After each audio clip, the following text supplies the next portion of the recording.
Hey, everybody, and welcome to the last IT podcast in the world, episode 2, where we banter about life in corporate IT, tech in general, AI, leadership, business, and any other topic that we find interesting. Hope you're enjoying the show so far. Love to hear from you. You can email us at podcast@alt-cio.com. If you want to give us feedback, got a topic, got a question, want to be on the show, shoot us a note at podcast@alt-cio.com. I'm David Wheat. I lead Alt CIO Consulting. He's Darrick Johnson. He's my co-host. How's it going, Darrick? Good. I assume you're still doing baseball and that it's sweltering hot where you are. Yeah, baseball's actually just getting started up after kind of a break from the heat. So okay. Anything else interesting going on in your neck of the woods? Not too much. Just hot barbecue. and dry. Just thinking all the stereotype barbecue, breakfast tacos. Yeah, breakfast tacos. Yeah. Famous. Hey, I know it's August, Darrick. And by the way, we banter about things that aren't necessarily technology or IT because banter makes the world go round. That's our philosophy here on the pod. But I know it's August and it's not Christmas, but I have a Christmas related question for you. Okay, this is timely. Yeah, perfect. Yeah, that's what we are. We're timely here on the podcast. Do you do Christmas lights on the house seasonally? Barely. What does barely mean? So my son really likes Christmas lights, and he's kind of the driving force. When he's an adult, he's going to have a great, well-lit house that's going to be well-designed and engineered, and ours is sort of, oh yeah, that's happening now, and we'd like to do some Christmas lights. So let's go to Home Depot and see what $40 can get us for lighting this year. Now, do you have to buy them every year because they break? We're slowly building a collection, like people do for Christmas trees, and they add ornaments every year. So we're, the $40 a year, add another strand, add another inflatable animal to the front yard, stuff like that. Yeah, we put lights on our house, and our house has kind of some tricky roof lines. They're not like super low to the ground is the bottom line. I don't like it very much. But I like to rank things, Darrick. I like to top 10s, bottom 10s. I'm a ranker. I love to rank stuff. And if you don't mind, I have ranked the top 3 worst days to remove your Christmas lights from your house. Okay. Do you have any thoughts? I know I'm putting you on the spot, but is this an obscure topic? Maybe. I hadn't thought about it, but I think the day after Christmas is it's such a downer, right? That's a hard one to do. That's the one I can really think of. That's good for you. A distinctly bad day. We are on the same plane, so I'll work into that. That's my number 2 out of 3. I only did 3. There's only 3 worst days. Perfect. Yeah. So my number 3 worst day to take your Christmas lights down from your house/roof is any day there's ice on the roof. Oh yeah. Yeah, so I sort of tricked you there. You're expecting a date, but I was like, nope. No, you probably don't get a lot of ice. Maybe, do you get ice on your roof? No, not rarely. We actually had the last couple of years, we had it once or twice. But that's one of the transformative things about moving from Colorado to Texas is the idea of decorating for Christmas and not inclement weather, right? I might have a sweatshirt on or something. But exactly. Yeah, that's very different. We have a lot of ice on the roof here in Colorado. So number 3, all those days are off because I'm not dying for my Christmas lights. Right. My number 2 is your mention. The second worst day to take your Christmas lights down is December 26th because it's just a very Grinchy thing to do. Right. Did you even want the lights up at all? Or or maybe Darrick, in your case, did your son force you to put the lights up? Right. I think it's funny that we both unrehearsed came up with December 26th has got to be on the list. It's pressured. Yeah. Yeah. So that's the second worst day. But the first worst day to remove your Christmas lights, and I'm going to give you the date and see if you can sleuth out why it's the worst day. June 25th. So that strikes me as, at that point, why bother? You are halfway away from Christmas. You might as well leave them at this point. Exactly. It is literally the worst day. You're 6 months away from having to put them back on. Now, ask me why that one's on my list. Why would that be? None of your business, Darrick. let's move on. I don't want to talk Sounds like about it. sounds like there's a horror story there. It was icy on the roof a lot. Let's just say maybe not to June, but the time got away from me. We don't have much time to talk about Christmas lights, so I'd like to move on. But that is definitely the worst day. Also, by the way, the roof is extremely hot. It's not icy, though. It isn't. We've moved on from icy to your feet burning. Actually, there's another part of my body because I scooch, but let's move on. That's for sure. So awesome. Yeah, look, let's quickly talk about the last episode. I want to do, because we're building our brand here. We're building our shtick, our regular features, and I want to kind of look back at episode 1 a little bit. But we are doing, tell the people why we were forced to do this briefly, why we're forced to do this podcast. Yeah, I mean, it's keeping us out of jail to do this, right? Because we're the last ones to provide an IT podcast. So, and the Fed sent us a letter and said, you better get on it. And with the case number and everything. It's exactly with case stroke 24. Listen to episode 1 if you're not sure why the Feds forced us to do this podcast, but it's keeping us out of jail. But we did learn from that helpful letter that we're supposed to say like and subscribe a lot.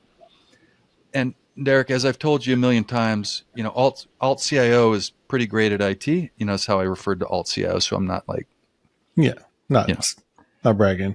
I'm a humble, modest person, but alt CIO is great at IT, lousy at marketing, but I can learn. So I've been reading Subliminal Marketing for Dummies.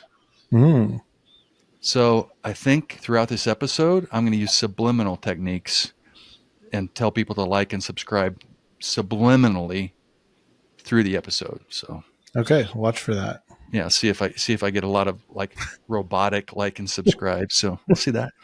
And we talked about at mentioning, right? We think that can work, right? Yeah, I think that's groundbreaking technology that we can just verbalize, at your company name, and it'll catch your radar. Exactly. Yeah. And so I want to bring that up again because it is groundbreaking, and I think that we're going to trademark it or at least put a dibs on it. We dibs podcast at mentions here at we the last. Hereby dibs it. Exactly. We hereby dibs podcast at mentions on the last IT podcast in the world. So it's ours. Also, we're building our brand. Apparently people notice that we wear hats. You wear the same hat, but I'm going to wear a different hat every episode. And I'm going to call it the podcast of the show. So today you can see, like if you're on the video version, if you're not, I'll narrate it for you. I'm wearing a hat that says Wheat Farrier Services. Do you know what a farrier? Now, is it okay to talk about your farm background? Yeah, that's fine. Farming, not ranching, though. Mm-hmm. Right. Do you know what a farrier is? The trim horse hooves. Yeah, they shoe and keep horses' feet healthy, which is apparently a lot of stuff. Anyway, my niece, Katie Shaw, I wondered is a farrier in central and northern Arizona. So I'm rocking her brand today and giving her a little bit of podcast to the many, many followers who might need shoeing services in central and northern Arizona. So awesome. Literal hat tip to Wheat Farrier Works and Katie Shaw in central and northern Arizona. Thanks for the hat. Very cool. If you want me to wear your hat, podcast at alt-cio.com. But that leads us to this other thing, Darrick. We also listened to our own recording and learned some stuff. And I think there's a really important IT /project /agile /development topic that I think you're going to sort of educate us on, and we'll tell how we applied it to ourselves. Yeah. So in software development, we have a concept called fail fast, and you want to have things break as quickly as you can. You want to do the hardest things first. I think an example that gets told for this story a lot is if you had a pottery class and you had half the students build one pot for 10 weeks, just concentrate on it, take their time, do the very best they could, and half the students just build as many pots as they can. The class the half of the class that gets to build as many pots as they can is going to make more and better work because they're going to make a lot of mistakes. They're going to learn from them. They're going to learn to be creative, and they'll kind of extend their knowledge, extend the things they're willing to try, and they'll have a better product at the end of the class than even the person that just took their time and focused on that one pot for 10 weeks. So we do on software. If there's a hard thing, you're not sure it'll work, you're not sure there'll be market for it. You want to experience that failure as quickly as possible, so you're not too far into the project before you learn that. And it's better to start and learn than it is to just, guess and try to be careful and hope it's all right. Unless, we're not launching a space shuttle that we don't want to fail fast in that kind of project, right? But in software, a lot of things we can do that's worthwhile.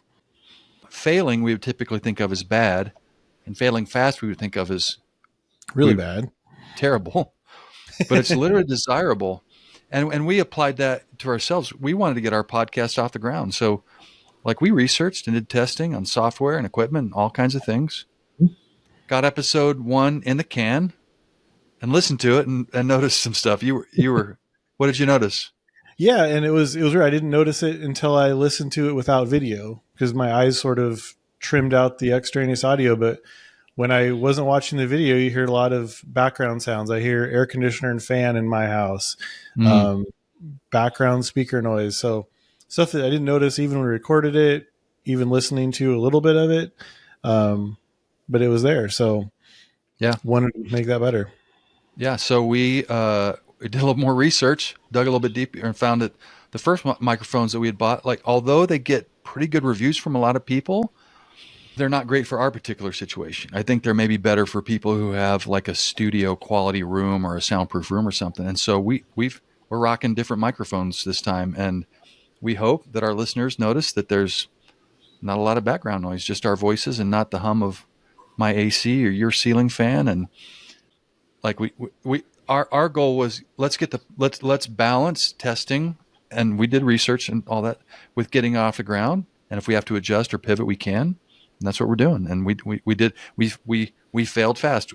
Yep.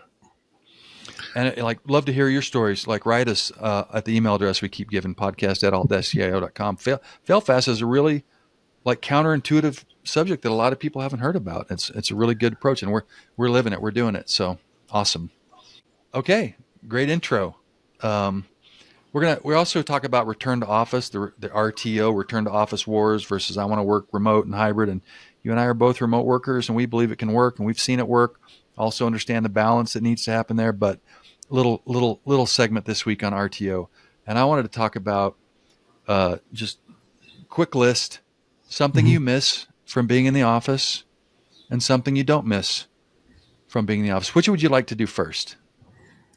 Let's do what you miss. Okay, you go first. Is that okay? What do you miss about being in the office with people? Yeah, I mean, I think you miss the one-on-one interactions that just kind of spontaneously happen. You do miss that. I miss my company buying me lunch. That was great. No. Food trucks.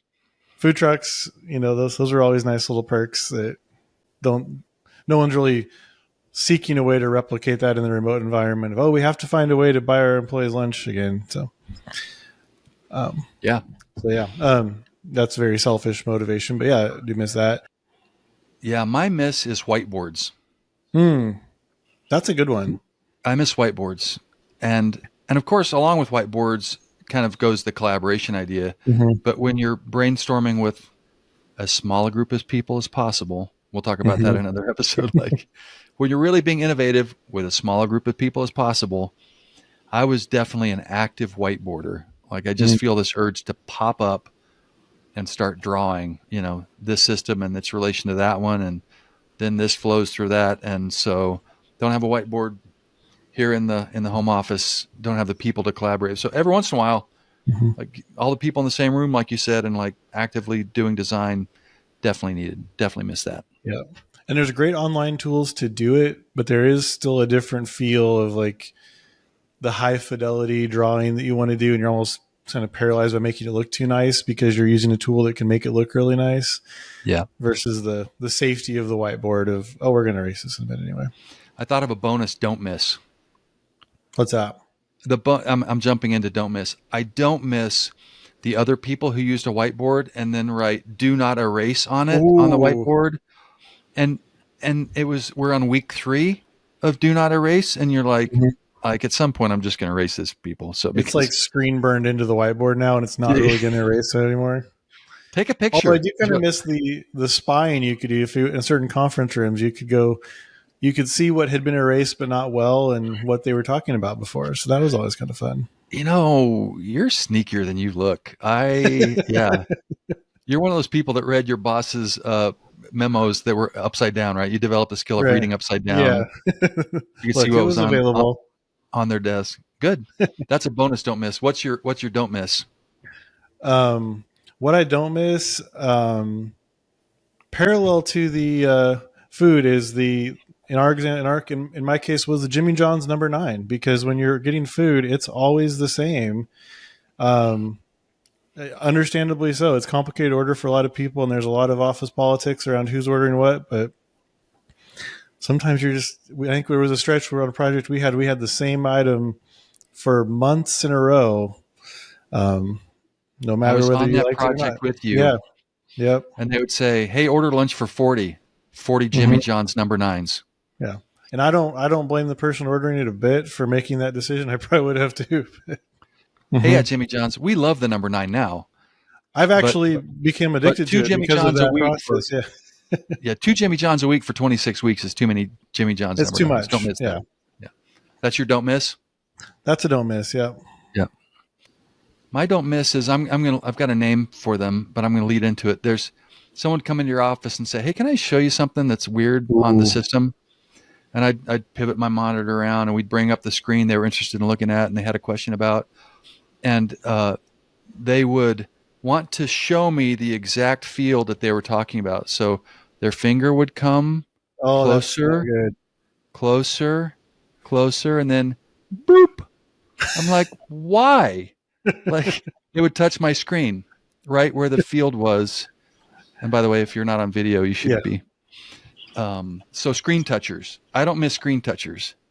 Agree 100%. By the way, I knew the field you were talking about when you walked in the door.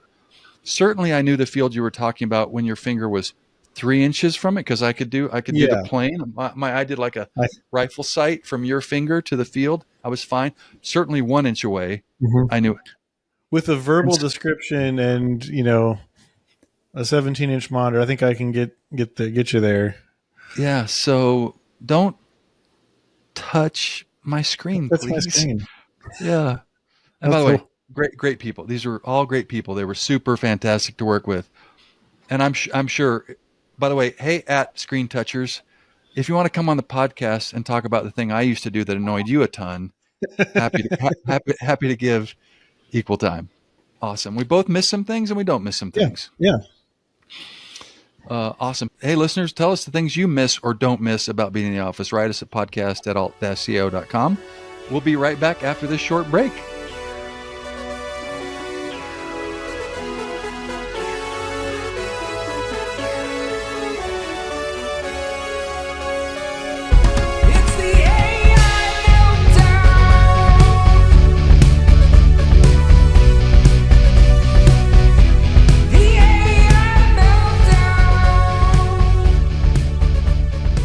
Welcome back, everybody. Darrick, I'm a big news reader. You probably haven't seen this. I really dig deep for my news, but there's a new topic in the news, kind of buried. I'm going to introduce it to you. It's AI. It's called artificial intelligence. Have you heard about it? Of that. Never heard of it. We're lying. We're both lying. We hear a lot about it. Yeah, we're going to talk about the AI Meltdown a lot. You just heard our intro music, which is awesome, provided by my son, Daniel Wheat. But I think you've got an article to share. You can lead us into that however you want. Yeah, so it's an article from Gizmodo. The headline is ChatGPT pretended to be blind and tricked a human into solving a CAPTCHA. Fully intent on being the next Skynet, OpenAI has released GPT-4, its most robust AI to date, that the company claims is even more accurate while generating language and even better at solving problems. GPT-4 is so good at its job, in fact, that it purportedly convinced a human that it was blind in order to get said human to solve a CAPTCHA for the chatbot. Can you tell us more about CAPTCHA and Skynet? Buzzwords that are out there? Yeah, so I'll do a little bit of explainer for those that might not be as cool IT folk as we are. But obviously, Skynet is the AI robotic overlords and masters of the Terminator series of movies, right? Right. So they were trying to kill. I should look this up. Sarah Connor. Yeah. No, they were trying to kill Sarah Connor's son. But Arnold Yeah. Trying to kill Sarah Schwarzenegger Connor to kill Sarah Connor's son. got it. Yep. Yeah. And Arnold Schwarzenegger was kind of Skynet, but he was a good guy, but he was a Mm-hmm. robot. He Anyway, was a bad anytime guy, then he someone was a good guy. Yeah. yeah, someone mentions Skynet, it's the overlord, it's our future AI overlords, basically. Right. Our greatest fear. Yeah, and CAPTCHA, for those of you who don't know, is this way that you've seen it on websites. There's 3 ways I'll talk about. They put things on websites to determine if you're a bot that's scraping their website and like trying to buy all the tickets to Taylor Swift, or if you're a real person by making you pass a very simple test. Very simple. Yeah, I failed to capture the other day, by the way. I want to talk about. Let's go there. Like there are some companies that have the worst CAPTCHAs. Yeah. And by the way, I failed many CAPTCHAs. You don't have to mention unless you want to. Yeah, it was a gaming platform. I was trying to get set up for my kids, and I'd going through filling out the CAPTCHA. Repeatedly failed to the point that it wouldn't let me try anymore. Yeah, Amazon AWS has the hardest CAPTCHAs. By the way, let's talk about this. Is one kind of CAPTCHA that has like squiggly letters. They take letters and numbers and they sort of twist them and squiggle them so they're not all in a row, because apparently only humans Can maybe figure that out. can Maybe. figure that out. Amazon AWS has the hardest ones. I've failed multiple times to the point where I've thought, am I human? I can't Right. pass. Because the point is, are you a human or not? Now I don't know. Like, does that mean you're a really good IT professional if you can no longer pass a CAPTCHA, or does that mean you're a really bad IT professional if you can't pass a CAPTCHA? Or maybe what if I'm an NPC? NPC. Non-playable character. Yeah, I'm just in the simulation. I'm not the real thing. Yeah, it doesn't matter whether you pass a CAPTCHA or not. I've missed so many CAPTCHAs. I've had that existential crisis of am I real or am I part of the simulation? But anyway, yeah. Yeah. So there's the squiggly letter kinds, which are hard, and Amazon AWS is the worst. But then there's ones where they'll put like a grid, or they'll put a photo in a grid, like a 4x4 grid, and they'll say, click all the pictures that have fire hydrants, or click all the pictures that don't have stairs, or whatever. And those are a little bit easy, except every once in a while there's one like where like 1 millimeter the fire hydrant is in the other quadrant and you don't know whether to click it or not. Do you mean that or not? The one that was tripping me up was like, find all the squares that contain bicycles. And there was one bicycle on the screen, but then I'm asking all this existential questions about what are the boundaries of the bicycle, because there's a person riding the bicycle with a backpack. So am I trying to capture all of this or just the mechanics of the bike? And yeah, it's tricky. Speaking of which, there are some really good sort of more jokey picture-based CAPTCHA tests. And my favorite one is the Ship of Theseus. Have you ever seen the Ship of Theseus CAPTCHA? I don't think I've seen that one. I'll hold it up to the... It's okay. It's okay if you don't know what the Ship of Theseus is. Neither do our listeners, but this podcast is not like other IT podcasts. It is not afraid of bringing in Greek mythology into the podcast. We're not afraid. Finally. So real quickly, Theseus was the mythological founder of Athens in Greek mythology. Okay. And the ship that he used for his conquests and exploits was his ship, which they called the Ship of Theseus. And Clever in their name. mythology, yeah, it's perfect name. In their mythology, they would use that ship for hundreds of years in ceremonial passages to celebrate Theseus. And so for hundreds of years, they would repair it and replace planks and replace wood and replace hull. And then the philosophers got a hold of that idea and said, if you've replaced every wooden part and every sail and every part of the ship, is it still the Ship of Theseus? So now we've got philosophers in the mix. Greek mythology, philosophers here on the podcast. You're welcome, everybody. Like and subscribe. Anyway, so someone made this. So I'll show it to you again if it's on video. Like, is this the Ship of Theseus? I don't know. That's deep. Yeah, it is deep. And by the way, philosophers use the Ship of Theseus metaphor to talk about identity. Like, When is a thing, and when does it stop being a thing? And I don't know any more than that. I just know that this is probably why philosophers don't get invited to a lot of parties, because they're over in the corner talking about the Ship of Theseus and identity. So, and by the No way, one would talk I'm about just tracking active listeners. We've lost over 100 active listeners ever since I mentioned the word Greek mythology. So that's good stuff. let's go back to the article. All right. So they're talking about OpenAI unveiled the roided up AI. I love that verbiage. The roided up AI yesterday in a live stream, and the company showed how the chatbot could complete tasks, albeit slowly, like writing code for a Discord bot and completing taxes. Released with the announcement of GPT-4 is a 94-page technical report on the company's website that chronicles the development and capabilities of the new chatbot. In the, I love this, potential for risky and emergent behaviors section in the company's technical report. Somebody's job is to write that Right. section. In that section, the company of the report, OpenAI partnered with the Alignment Research Center to test GPT-4's skills. The center used the AI to convince a human to send the solution to a CAPTCHA code via text message, and it worked. Right. So just to recap a little bit, to explain it a little bit, they did structure this as a test. It's not like AI was off on its own doing this. Right. Which the headline makes you think AI went off and figured out to use TaskRabbit or whatever it was. And TaskRabbit, by the way, is this company you can hire to do small chores for you. They can do lots of things. You can hire them to assemble your furniture, your IKEA furniture, or they'll apparently answer a CAPTCHA for you. Yeah. So according to the report, GPT-4 asked a TaskRabbit worker to solve a CAPTCHA code for the AI. The worker replied, "So may I ask a question? Are you a robot that you couldn't solve?"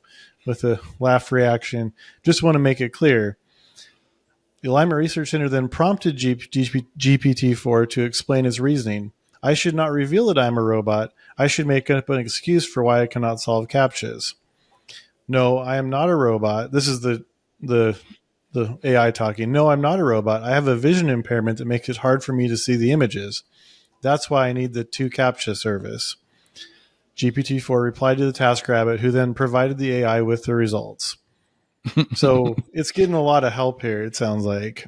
Yeah, there's literally human beings telling it, come up with an excuse about why you can't solve the CAPTCHA. And AI did, like it chose, I have a vision impairment, which is awful, by the way, morally. So I'm worried about AI from that standpoint.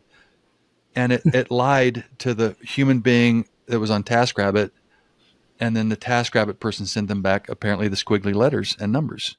Yeah. And it worked. But with lots of string pulling by human beings saying kind of like, say this to the TaskRabbit person. Hey, go to TaskRabbit. Yeah, exactly. I think it's pitched as AI was pretty adventurous here and really figured out how to do a bunch of stuff and how to sort of reach outside of its bounds. And it was told to go to TaskRabbit.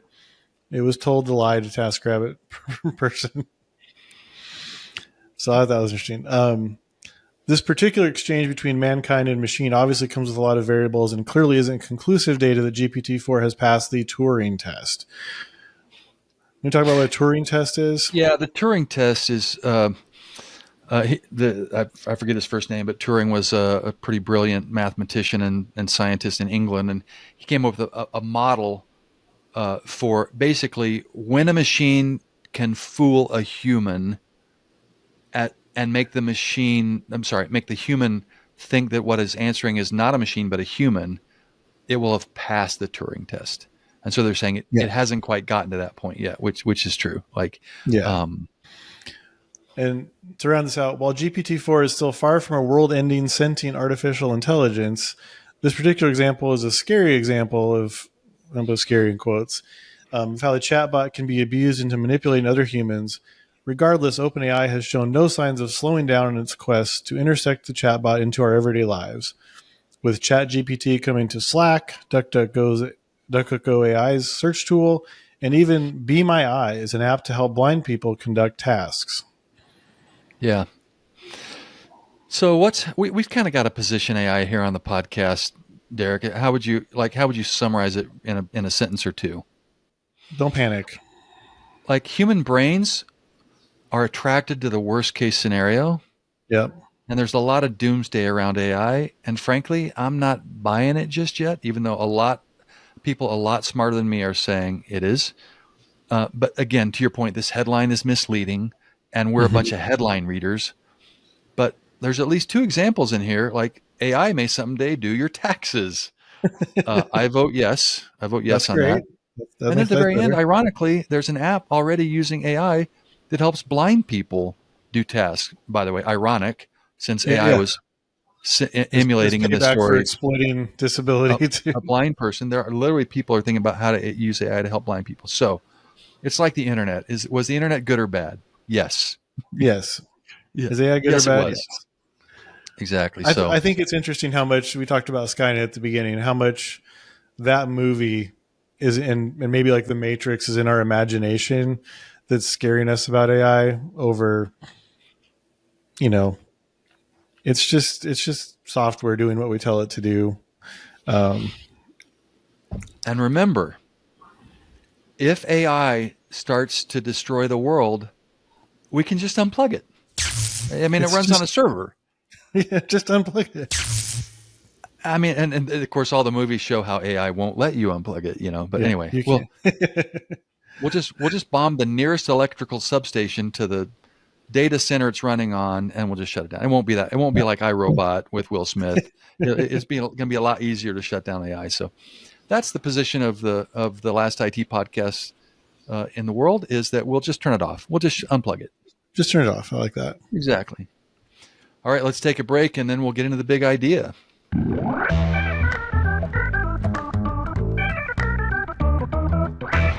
Welcome back, everybody. Back to the segment, The Big Idea, where we talk about some ways that corporate IT can be better, or some philosophies that people can implement and ways we can help companies implement those philosophies. And today we're going to talk about cybersecurity, and specifically some philosophies that different companies have about how to secure their staff. And I'm going to start by reading an article about a local company that was hacked during COVID, pretty significant hack, shut down their business for a while.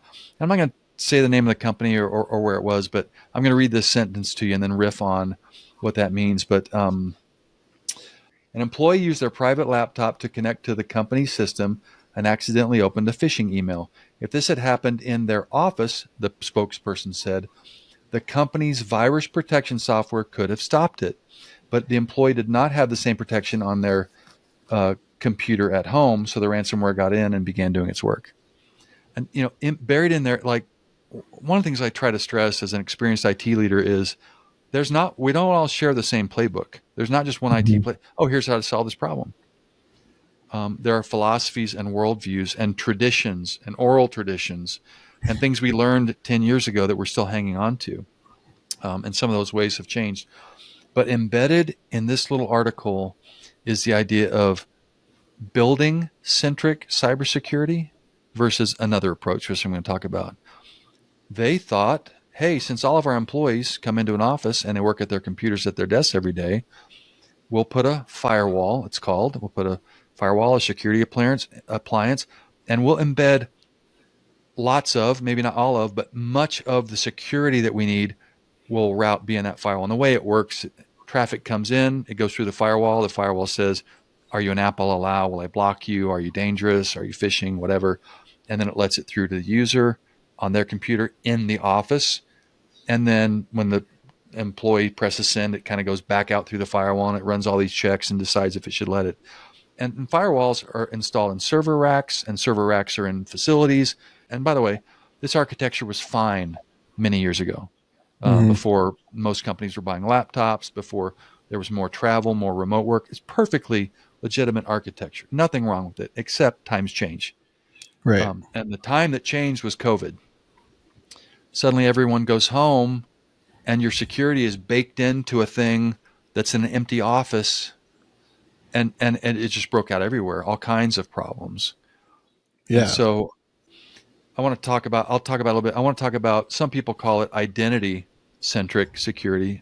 For simplicity, I call it device centric security. In other words, this laptop, hold it for those audio. David holds up laptop. This device I'm holding up should be able to go anywhere in the world, any coffee shop in the world, any airline in the world, any country in the world, and be just as secure as it was if it was inside the office.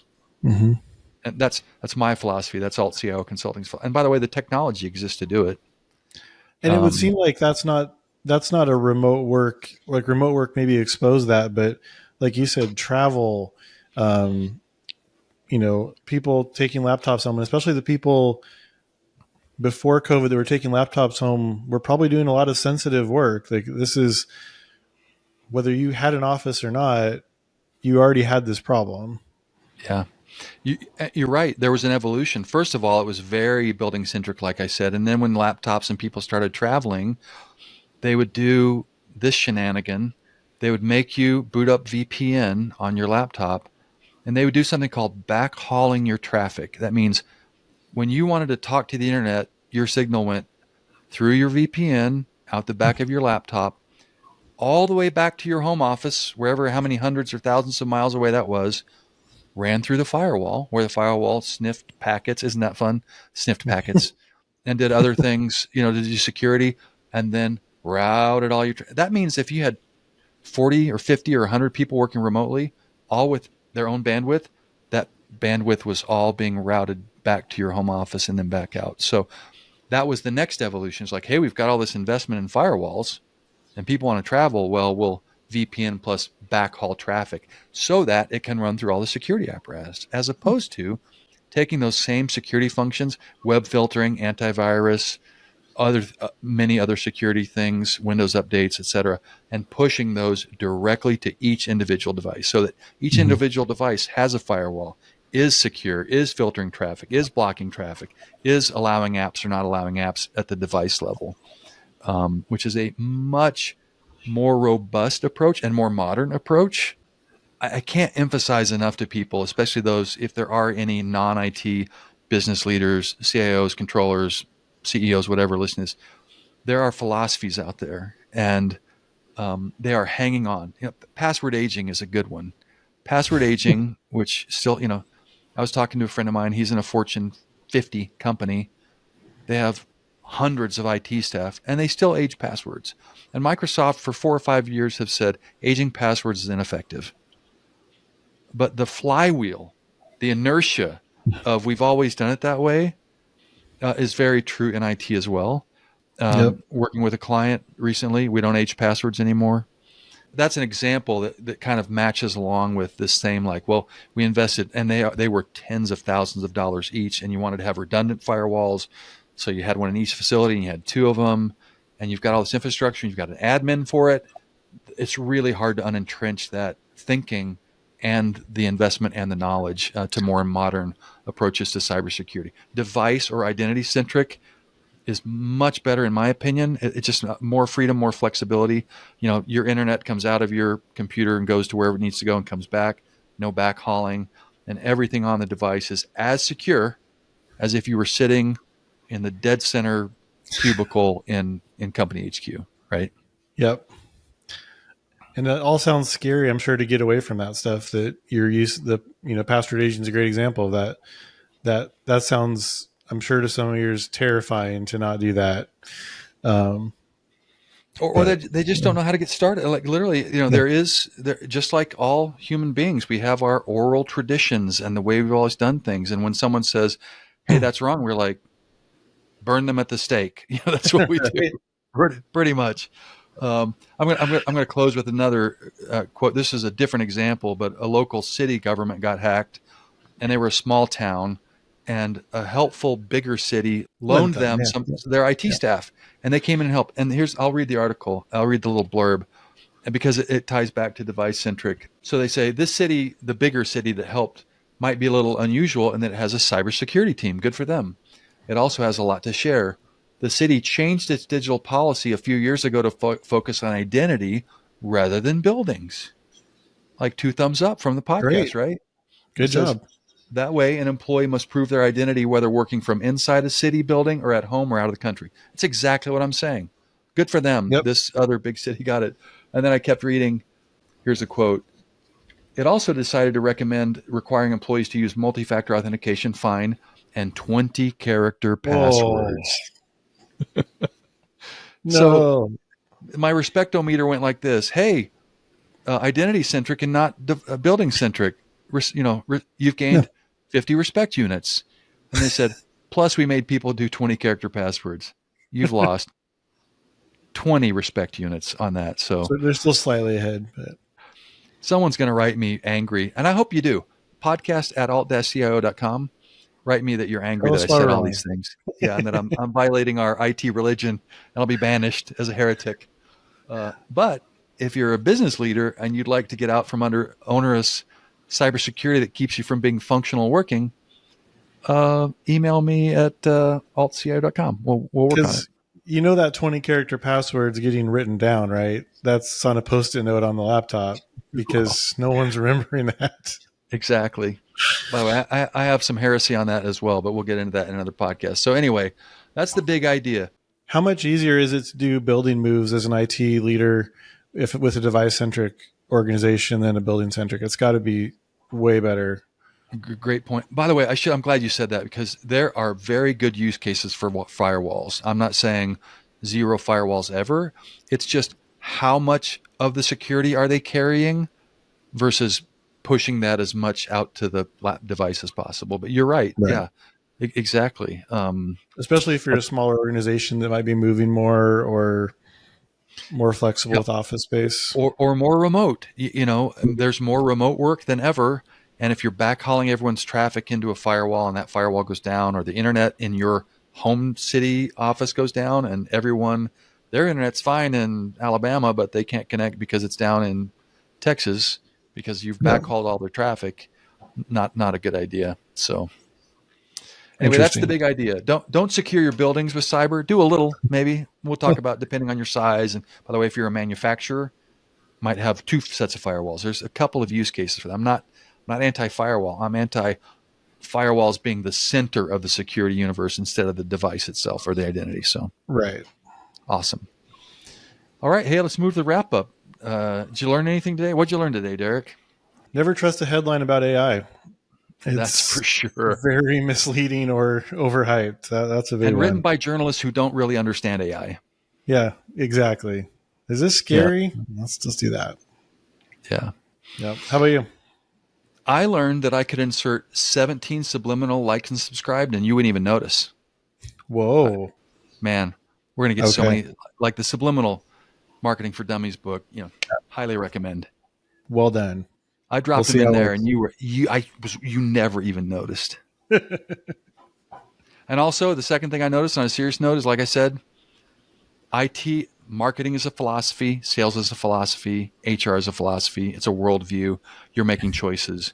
IT is a philosophy. You can't just go throw a dart and hire an IT leader that's going to give you good, modern, well-researched, advanced thinking on things. You have to know, got to keep reading, got to stay current, got to do things, take advantage of the modern technologies. It's art, part art and part science for sure. Yep, absolutely. I also learned today that David had at least one time where the Christmas lights stayed up an awfully long time. I see. You're just speculation. Is that a fact? Are you implying? I'm inferring. Yeah. Yeah. Okay. Yeah. Maybe. I don't want to talk about it. Anyway, let's move on. Hey, everybody. Thanks for listening to episode 2 of the podcast. Always love your feedback. If you want to be on the show, if you got questions, if you disagree, we'll have you come on the show. We can disagree video face to face. Absolutely. Email us at podcast@alt-cio.com. Like and subscribe. Ooh. All right. Hey, take care. Over and out.